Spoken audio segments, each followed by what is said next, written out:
आज मैं आपको भारतीय सेना की एक ऐसी सच्ची कहानी सुनाने जा रहा हूं जिसे सुनकर शायद आपके रोंगटे खड़े हो जाएं। यह कहानी है 18 नवंबर 1962 की, जब बैटल ऑफ रेजांगला शुरू हुआ था।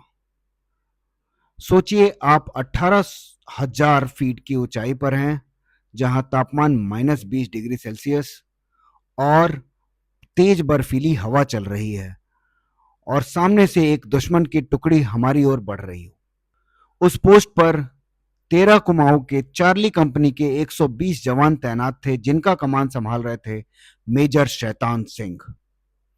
उनके पास ना कोई आसान रास्ता था, ना कोई पीछे हटने का विकल्प। आदेश सिर्फ एक था, पोस्ट नहीं छोड़ना है। सुबह होने से पहले चीनी सैनिकों ने कई दिशाओं से हमला शुरू कर दिया था, लेकिन हमारे जवानों ने कोई जल्दीबाजी नहीं दिखाई। उन्होंने दुश्मनों को पास आने का मौका दिया ताकि वो निशाना सही से लगा पाए। लड़ाई घंटों तक चलती रही। गोली बारूद कम होता गया, लेकिन हौसला नहीं। मेजर शैतान सिंह एक जगह से छिपकर आदेश नहीं दे रहे थे। वो लगातार एक पोस्ट से दूसरी पोस्ट तक जा रहे थे, जहां अपने जवानों का हौसला बढ़ा रहे थे। इसी दौरान वो गंभीर रूप से घायल हो गए।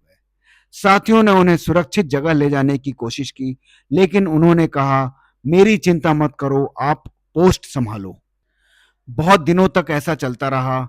कई दिनों के बाद बर्फ पिघलने पर जब उस इलाके तक पहुंचा गया, तो कई जवान वहीं मिले जहां उन्होंने आखिरी बार मोर्चा संभाला था।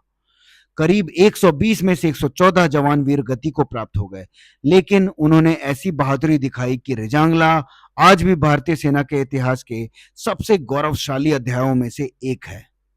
मेजर शैतान सिंह को उनकी इस वीरता के लिए परमवीर चक्र से सम्मानित किया गया।